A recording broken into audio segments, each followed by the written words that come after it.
We're going to be looking at Another Brick in the Wall Part 2, the main sort of single part of the song, and I thought I'd start with the solo since that's the bit most people want to hear and want to learn, so we'll start with that, then we'll look at some of the rhythm stuff as well. Just for the sound, we're using a small 1x12 Blackstar HT5 and TC Electronic Nova system with a bit of compression, a bit of reverb and a little bit of drive. Before I start, I suggest you get the original version of this song up and use it as a cross-reference and give the solo quite a few listens and keep referring back to it while you're working through what I'm showing you, otherwise it's not going to make a lot of sense. Okay, so we're in the key of D minor, and it's based around the D minor pentatonic, that being the D minor chord on the 10th fret.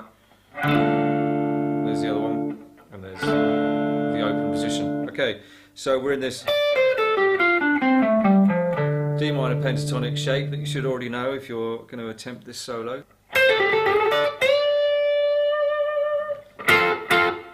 Starts with a pull off.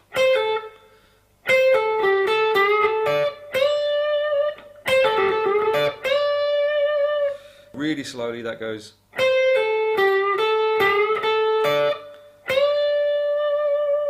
Ending with a bend, a whole tone bend from the 13th. Upper tone to match the top D.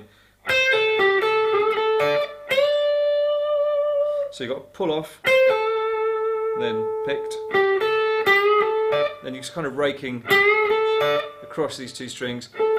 This note, that's not so important, you don't really hear that much, so you emphasise that note and that note, followed by the bend. And on the bend, when you're up there, try and give it a bit of vibrato, a bit of an up-down wiggle.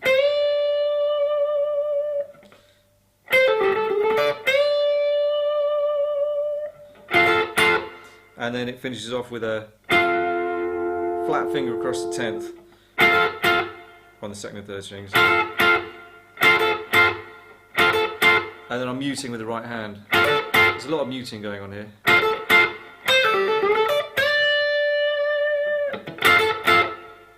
So the next phrase has the big bend in it. You need a lot of strength in your fingers to do this. I've got gauge 9 strings on this guitar. If I put 10s on, then this is going to be a little bit harder. If you've got 11s or 12s, then good luck to you. Okay, so we're going... So to put it in context, the first phrase...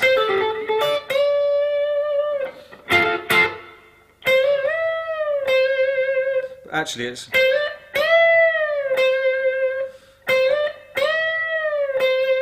So we're going... Pick it once, 13th, bend it up a tone. And when it's up there, kill it with your right hand. So then from there, we're doing... So we're going up 2 whole tones, but with a bend. Pushing it right the way across the fretboard there to go up 2 whole tones, and then ending on the 13th. Okay, so that's that bit. The next bit goes.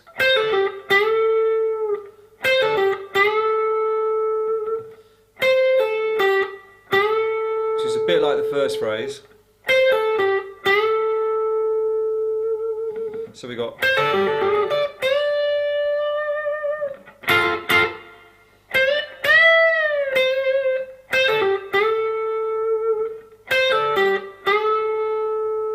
So again, that's a full bend, full tone bend, ending with this phrase here. Now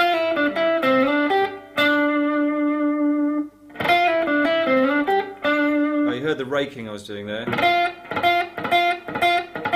I'm doing that with the right hand, I'm damping with the right hand.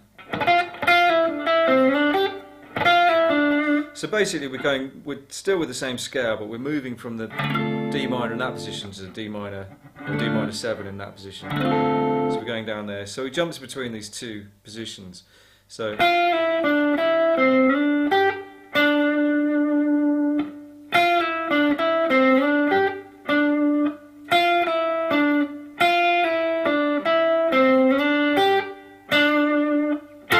ends with a little stab over there.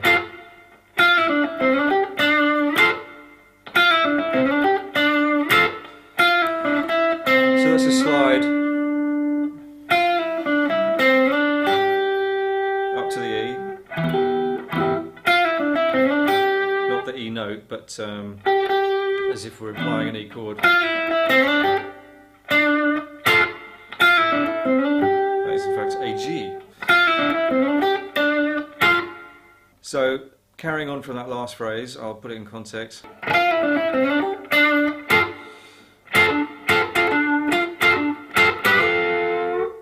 So that is going flat across the 10th really quickly, then hitting the 4th string, and then so you got a short one and then 2 doubles, so you got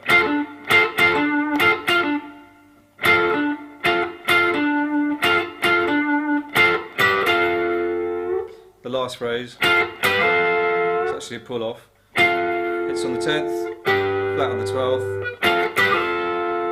and just a little bit of a bend on the end. And then I'm cutting it off with the right hand again.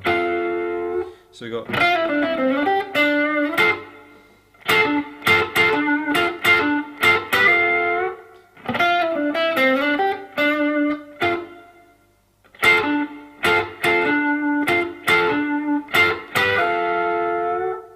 okay, the next phrase is fairly controversial. Most people would probably do something like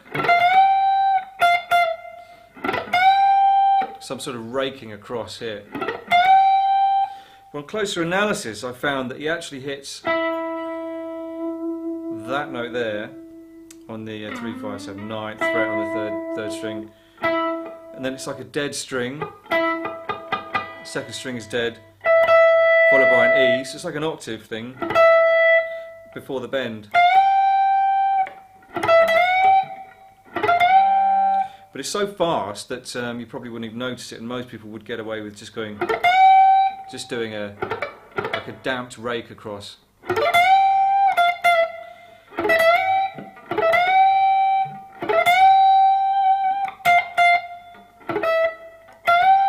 So we're bending up from the 13th top string to the 15th. And it sounds to me like there's a little, he hits these 2 notes, well, the 1 note, but he hits it twice.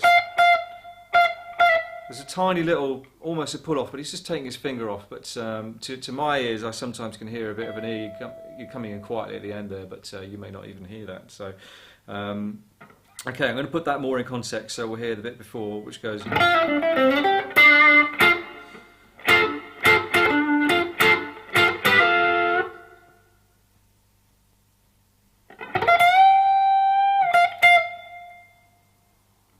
So there's quite a long gap between that, but if you can do this and if you can get those in, then hats off to you, but I wouldn't really worry too much about it. And then we've got another big bend here. This time you only pick the first note of it, so you've got to do all that with 1 hit. So we're starting on the 13th on the 2nd string. So if you haven't got much gain like I've got, then you might find you'd run out of power by the end of it. But so we're going just like earlier on, doing a full tone bend there, and then going another tone on top of that, and then going even higher.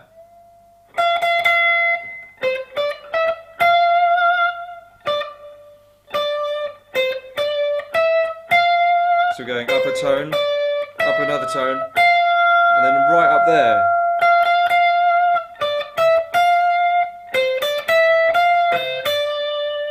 So that's the note you're getting up, so you're bending from here to that note. It's a hell of a long way, so we're going. You might find your guitar chokes when you get up to that point. So you go tone, tone, semitone, but without picking. Back to the original points, and then end a tone higher, so it's.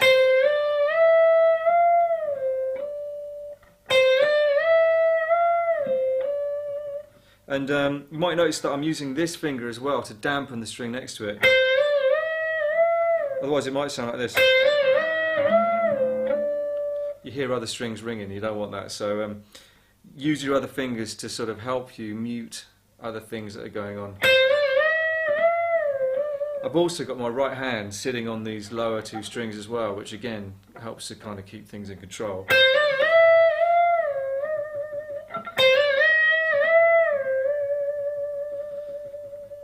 Okay, so here's the big rundown.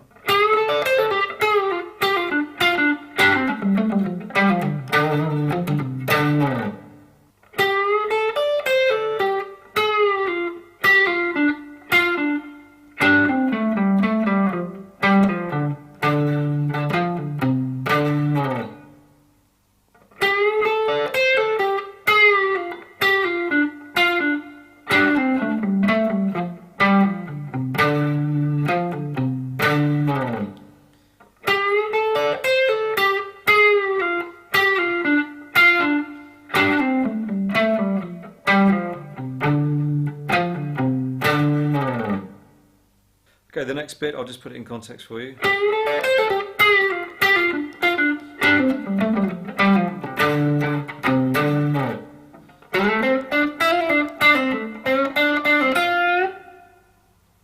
So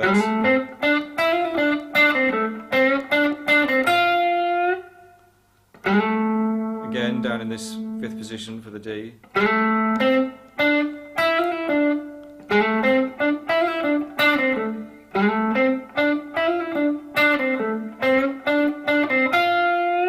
So we're doing a little bend on the end there.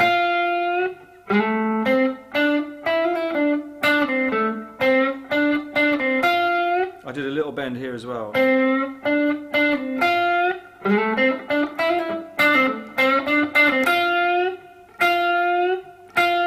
And then choke it at the end with your right hand, slightly off camera.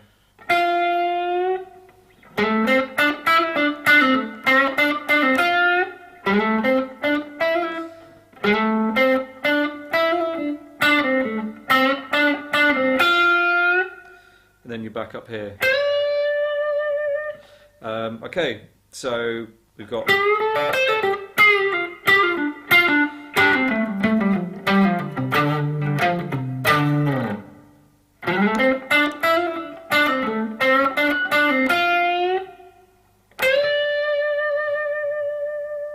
okay, so the next phrase after the one that we've just done, which was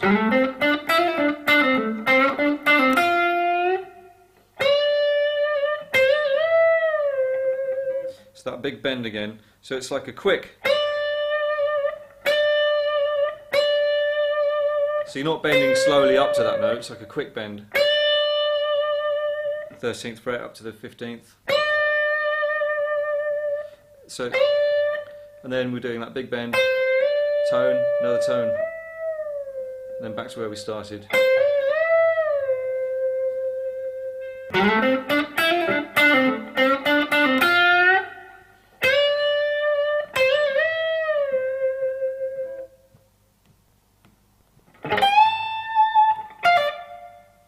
So it's another rake. So I'm just sort of raking like open strings, sort of damped with my right hand. And you could catch the open B with a rake. Because I'm sort of hearing that note. That B, so more of an open B, but it wouldn't be deliberate. It's just sort of I can kind of hear it implied in there, but don't worry about that. Just go. So you're bending up, whole tone from the 15th, top string, and then just this pull off again, choked at the end, damped off the end with your right hand, and then you've got this run up going, this slide up on the 3rd fret. 3rd string, sorry, not 3rd fret, up to the 14th,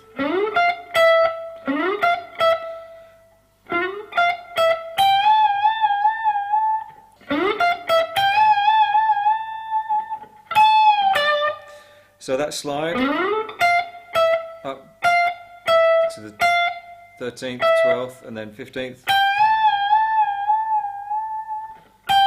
So bending the 15th up a whole tone.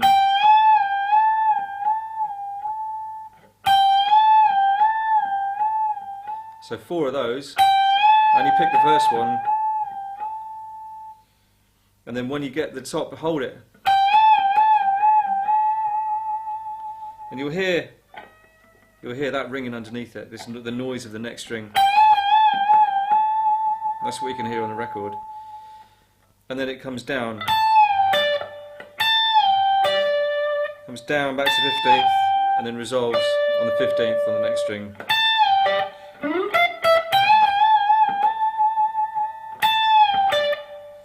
So we got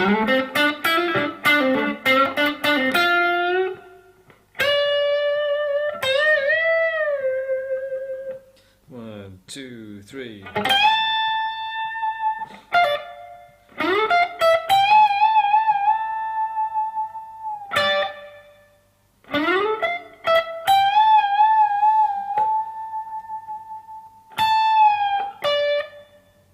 Moving on.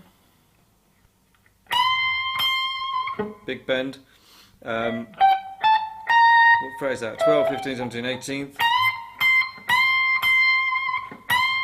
So we're bending a full tone on the 18th. And then up to the 20th fret, full tone.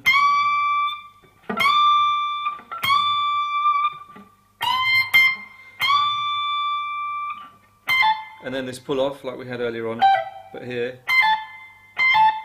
20th down to the 17th.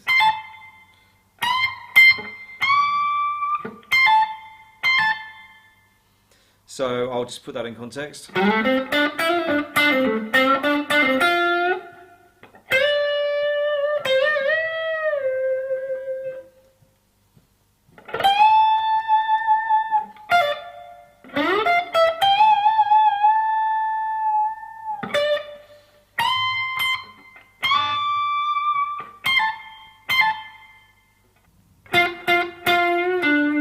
Down to here on the 10th.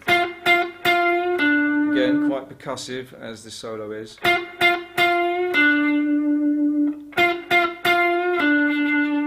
then we're going to slide up and do the slightly controversial bit that people tend to disagree on quite a lot, which is sliding up to this C triad here. That's the C chord lower down. It's all out of tune, but we're near the end, so we're just going to have to put up with it. So we're going to slide up on the 4th string, put those 2 notes down, and then hit a 3rd and 4th string on the 12th fret, and then 2nd and 3rd. So it's hit the 2nd and 3rd strings twice, and then slide that down a fret. And there's a little tail off at the end. So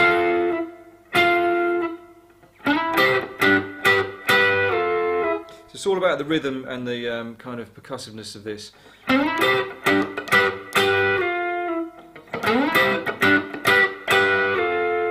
So that last note isn't really, you know, it may not be part of the solo, it may have just been him lifting his fingers off the fretboard and tailing off. But I always do it, so there you go.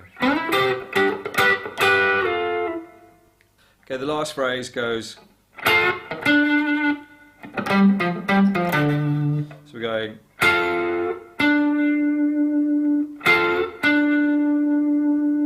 And then a bit of percussive. So I'll just move over so you can see the right hand. So I'll just do it right. So the last phrase is ending on the bottom D, but with that in before it.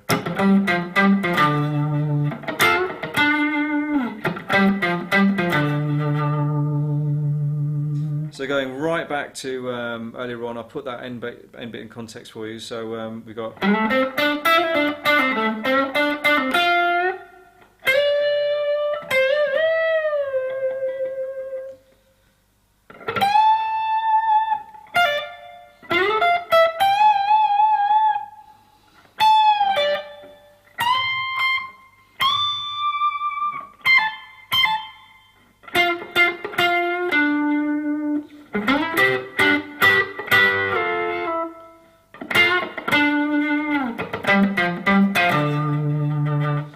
So let's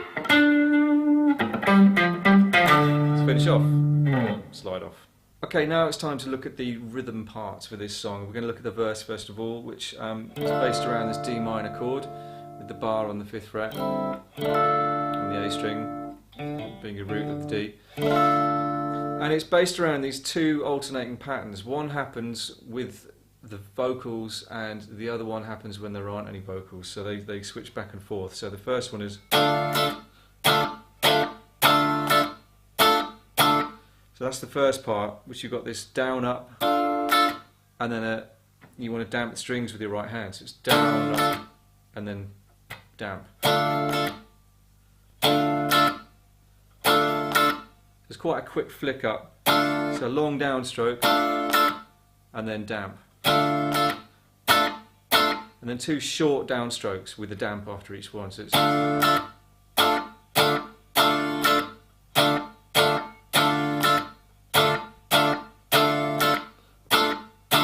Now that's the part that's going on under the we don't need no education, all that stuff. That incidentally is the other part, which we'll come to later. And then when there's no vocals, it's almost the same, but there's an extra stroke on the end, so you'll hear that. It goes.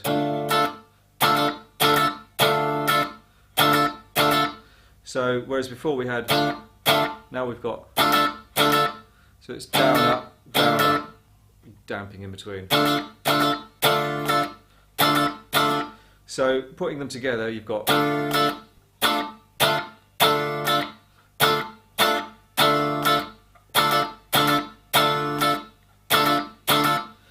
And I should also tell you about the sound we've got here. If you've got a Strat, you want to put it on the 2nd position from the end, or 1, 2, 3, 4, 4th position.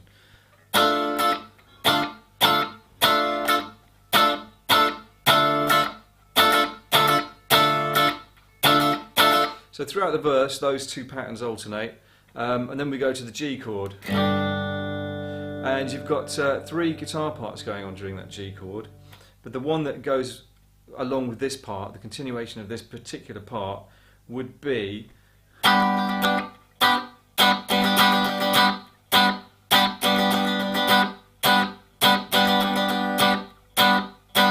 so we're using the G shape like that, which is based around the G bar chord on the 3rd fret, just playing the top 4 strings. And really the notes that you're hearing loudest are these two, the top 2 strings on 3rd fret. So we're doing this.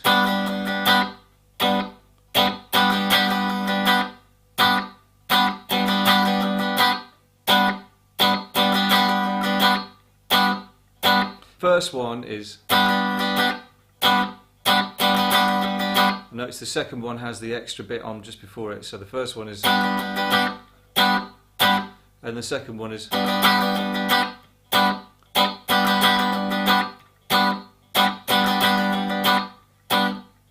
So after the G, we've got this.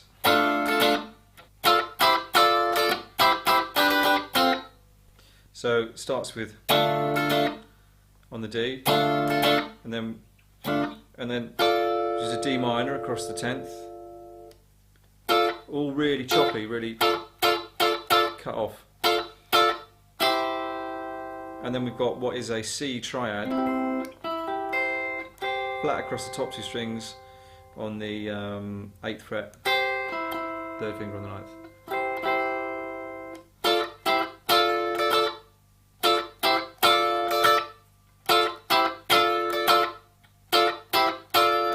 So it's easier if you do this with your 3rd finger, you can get to that chord pretty easily. So it goes.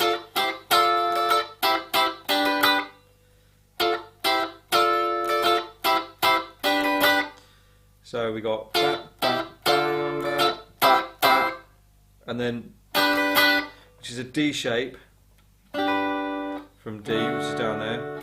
So D shape up here, which is a G chord.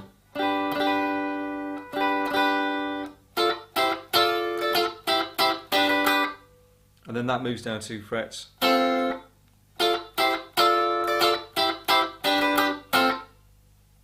So the whole thing is.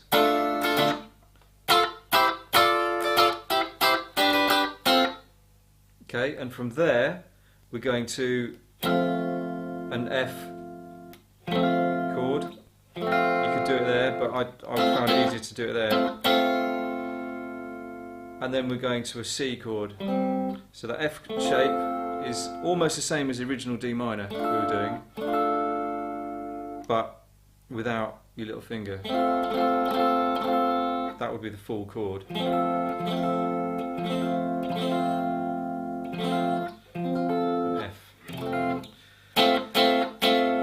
And then a C. So we're looking at flat across the 5th fret, which is part of the C bar chord, and then back to D minor. If you do them all in that position, you don't need to move. And D minor, so F, C, D minor, F, C, D minor. So we're back to that pattern again.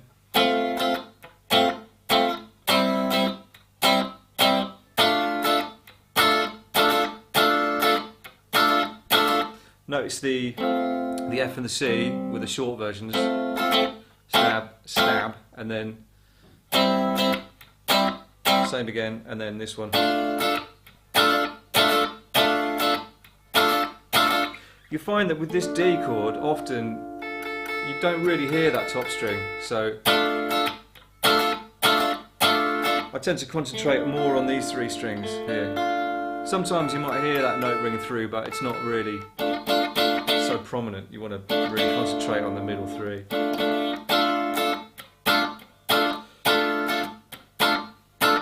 So we've done that part, we've done the G part.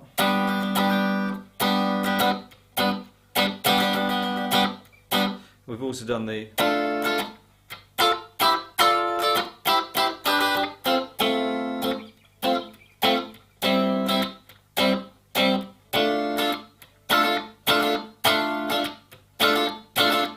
so that's that covered. There's another part going on when we go to the G. You'll hear another guitar playing the G up here, which is just doing this constant. And for that you need to really relax your right hand and do this down-up rhythm. And it does that the whole way through on that G chord. Okay, so the other rhythm part is the distorted part, which is a lot more distorted than what I'm doing now. And it goes like this. It follows the vocal rhythm and also the vocal melody. So it goes. And then you just hold it, let it ring to the next line. And we've got.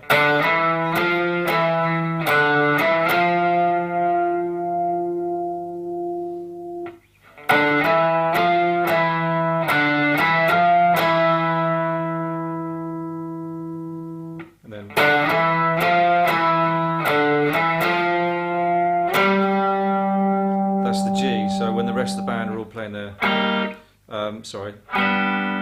G like that, we're just holding that, and then it reiterates it and goes, just plays a straight power chord on the 10th fret for a G. So in case you're not familiar with your octaves, we're starting on the D, on the 5th fret, the 5th string, 2 frets higher, 2 strings higher.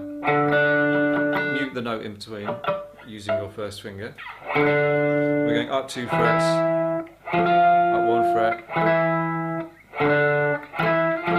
and so on.